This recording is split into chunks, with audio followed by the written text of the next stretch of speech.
नमस्कार मंडळी. पूर्वीचे लोक 100 वर्षे जगायचे असं आपली आजी आजोबा किंवा घरची मोठी माणसं नेहमी म्हणतात आणि ते अगदी खरंही आहे. आज सारखे चकमकीत जिम, डाएट प्लॅन किंवा महागडी औषधं नसतानाही एकदम ठणठणीत असायचे. याचं साधं सोपं कारण म्हणजे त्यांची निसर्गाला धरून असलेली जीवनशैली आणि खाण्यापिण्याच्या शुद्ध सवयी. चला तर मग पूर्वीचे लोक आजारपणाला लांब ठेवून एवढं कडक आणि निरोगी आयुष्य कसे जगायचे, त्यांच्या अशाच 30 साध्या पण मोलाच्या सवयी आपण अगदी सोप्या शब्दात समजून घेऊया. नंबर 1. पूर्वीच्या आहारात मैदा किंवा पॉलिश केलेले अन्न नसायचे. ते ज्वारी, बाजरी, नाचणी आणि कोंड्यासहित गव्हाचे पीठ वापरायचे. या धान्यांमध्ये भरपूर फायबर आणि पोषक तत्वे असायची, ज्यामुळे पचनक्रिया उत्तम राहायची आणि डायबिटीस सारखी आजार होत नव्हते. नंबर 2. त्या काळात रासायनिक खते किंवा कीटकनाशकांचा वापर केला जात नव्हता. शेतातून थेट ताज्या तोडलेल्या भाज्या आणि फळे खाल्ली जायची. यामुळे शरीराला नैसर्गिक जीवनसत्वे आणि अँटीऑक्सिडंट मिळायचे, जे शरीराची प्रतिकार शक्ती मजबूत ठेवायचे. नंबर 3. पूर्वी जेवणात वनस्पती तेल किंवा डालडाऐवजी शुद्ध देसी गाईच्या तुपाचा वापर केला जायचा. हे तूप साधं व हाडांना मजबूत ठेवण्यासाठी आणि मेंदूच्या आरोग्यासाठी वंगणासारखं काम करायचं. यामुळे म्हातारपणातही सांधेदुखी होत नव्हती. नंबर 4. तेल काढण्यासाठी लाकडी घाण्याचा वापर केला जायचा, ज्याला आज आपण कोल्ड प्रेस ऑइल म्हणतो. या पद्धतीमुळे तेलातील नैसर्गिक गुणधर्म आणि फॅटी ऍसिड नष्ट होत नव्हते. हे तेल हृदयाचे आरोग्य उत्तम राखण्यास मदत करायचे. नंबर 5. आहारातून मूग, मटकी, चणे यासारख्या कडधान्याचा भरपूर वापर असायचा. मोड आल्यामुळे या धान्यामधील पोषक तत्वे आणि प्रोटीनचे प्रमाण दुप्पट व्हायचे. यामुळे शरीराला ताकद मिळायची आणि स्नायू मजबूत राहायचे. नंबर 6. सकाळी 5च्या पूर्वी उठल्यामुळे वातावरणातील शुद्ध आणि ऑक्सिजनयुक्त हवा शरीराला मिळायची. या सवयीमुळे फुफ्फुसांची कार्यक्षमता वाढायची आणि मन दिवसभर प्रसन्न राहायचे. सकाळची वेळ अभ्यासासाठी आणि विचारांसाठी उत्तम मानली जायची. नंबर 7. त्या काळात पांढरी साखर नसायची. गोड पदार्थासाठी सेंद्रिय गुळ किंवा काकवी म्हणजेच गुळाचा रस वापरला जायचा.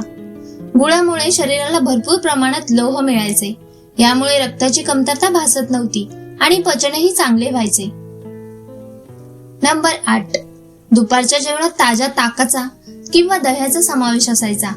ताकामध्ये शरीराला आवश्यक असणारे प्रोबायोटिक्स म्हणजे चांगले जीवाणू असतात. हे जीवाणू पोटाचे आरोग्य आणि आतडे स्वच्छ ठेवण्याचे काम करतात. नंबर 9. पूर्वी स्वयंपाकासाठी मातीची भांडी आणि पाणी पिण्यासाठी तांब्याचे तांबे किंवा माठ वापरले जायचे. तांब्याच्या भांड्यात ठेवलेले पाणी प्यायल्याने शरीरातील त्रिदोष म्हणजे वात, पित्त, कफ संतुलित राहायचे आणि पोटाचे जंतू नष्ट व्हायचे. नंबर 10. निसर्गात ज्या ऋतूत जे पीक आणि फळ यायचे तेच खाल्ले जायचे. जसे की उन्हाळ्यात थंड ज्वारीची भाकरी आणि हिवाळ्यात उष्ण बाजरीची भाकरी. ऋतूनुसार खाल्ल्यामुळे शरीराचे तापमान संतुलित राहायचे. नंबर 11. पूर्वी हॉटेल संस्कृती, जंक फूड किंवा पॅकबंद अन्न नसायचे. अन्न शिजवल्यानंतर ते ताज्या आणि गरम स्वरूपातच खाल्ले जायचे.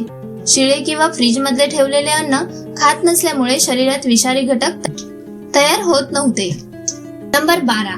पूर्वी वीज नसल्यामुळे सूर्यास्तानंतर लोक लवकर जेवून झोपायचे. यामुळे शरीराला निसर्गाच्या चक्रानुसार 7 ते 8 तासांची गाढ विश्रांती मिळायची. पुरेशा झोपेमुळे मानसिक आरोग्य चांगले राहायचे आणि ताणतणाव येत नव्हता. नंबर 13. काम करणे, विहिरीवरून पाणी शेंदणे, पाटावरवंट्यावरती मसाला वाटणे. यामुळे त्यांचे शरीर सतत कार्यरत राहायचे. यासाठी त्यांना वेगळ्या जिमची गरज पडत नव्हती. या कष्टामुळे शरीरातील अतिरिक्त फॅट जमा होत नव्हते. नंबर 14.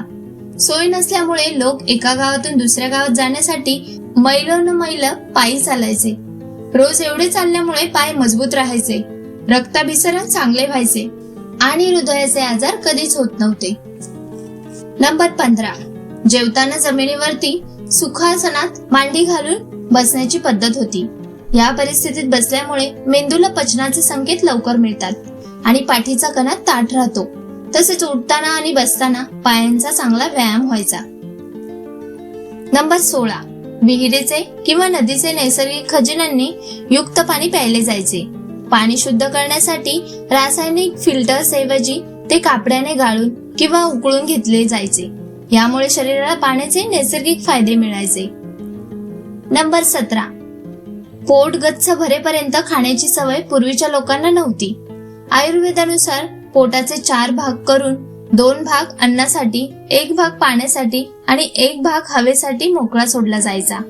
यामुळे अपचन, गॅस किंवा ऍसिडचा त्रास होत नव्हता. नंबर 18, जेवताना मोबाईल, टीव्ही किंवा कोणतेही लक्ष विचलित करणारे साधन नसायचे. लोक शांतपणे अन्नाचा आदर करत आणि चावून चावून जेवायचे. नीट चावून खाल्ल्यामुळे लाळ अन्नात मिसळायची आणि अन्न सहज पचायचे.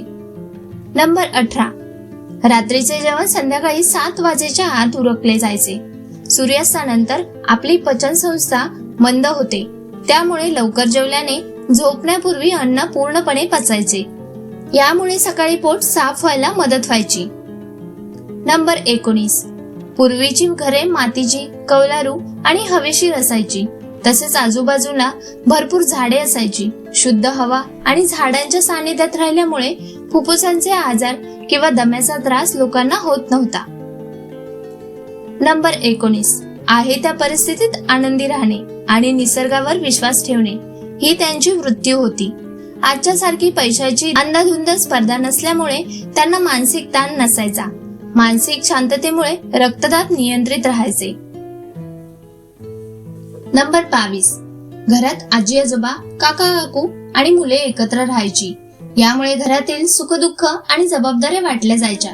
कुटुंबाचा मानसिक पाठिंबा असल्यामुळे कोणीही एकटे पडत नव्हते आणि डिप्रेशनचा धोका नसायचा. नंबर 23, एकादशी, चतुर्थी किंवा आठवड्यातून एकदा उपवास केला जायचा. उपवासाच्या दिवशी हलका आहार घेतल्यामुळे पचन संस्थेला विश्रांती मिळायची. यामुळे शरीरातील विषारी घटक बाहेर पडून शरीर नैसर्गिकरित्या शुद्ध व्हायचे. नंबर 23, खोकला, ताप किंवा दुखापत झाल्यास लगेच ॲलोपॅथीच्या गोळ्या घेतल्या जात नव्हत्या. स्वयंपाकघरातील हळद, आले, तुळस, लवंग किंवा ओव्याचा काढा दिला जायचा. हे नैसर्गिक उपचार शरीराची मूळ रोगप्रतिकार शक्ती वाढवायचे. नंबर 24, दात स्वच्छ करण्यासाठी रासायनिक टूथपेस्ट ऐवजी कडुलिंब, भाबळीची काडी किंवा उंबराच्या कोळशाची राख वापरली जायची. कडुलिंबामधील अँटीबॅक्टेरियल गुणामुळे दात आणि हिरड्या म्हातारपणापर्यंत मजबूत आणि कीडयुक्त राहायच्या. नंबर 26, अंगाला लावण्यासाठी साबण किंवा शॅम्पू ऐवजी दुधाची साय, बेसन, मसूर डाळीचे पीठ, शिकेकाई आणि रिठा वापरला जायचा. या नैसर्गिक गोष्टीमुळे त्वचेचे आणि केसांचे आरोग्य उत्तम राहायचे आणि कोणतेही दुष्परिणाम होत नव्हते. नंबर 27, पूर्वीचे लोक दिवसाचा बराच काळ शेतात किंवा घराबाहेर उन्हात काम करायचे. यामुळे त्यांच्या शरीराला नैसर्गिकरित्या भरपूर प्रमाणात व्हिटॅमिन डी मिळायचे, जे हाडे आणि स्नायू मजबूत ठेवण्यात अत्यंत आवश्यक असते. नंबर 28, पावसाळा किंवा हिवाळा सुरू होताना आहारात आधीच बदल केले जायचे. उदाहरणार्थ, पावसाळ्यात पाणी उकळून पिणे, हिवाळ्यात डिंकाचे लाडू खाणे. यामुळे हवामान बदलले तरी शरीर नवीन ऋतूंशी जुळून घ्यायचे आणि आजारी पडत नव्हते. नंबर 29, आजच्या काळातील चहा कॉफीचे अतिप्रमाण, कोल्ड ड्रिंक्स किंवा पाश्चात्य जंक फूड पूर्वी नव्हते. त्याऐवजी दूध, ताक किंवा लिंबू पाणी प्यायले जायचे. यामुळे शरीरातील लिव्हर आणि किडनीवर कधीही अतिरिक्त ताण पडत नव्हता. नंबर 30, पूर्वीच्या लोकांच्या आयुष्यात एक ठराविक दिनक्रम असायचा.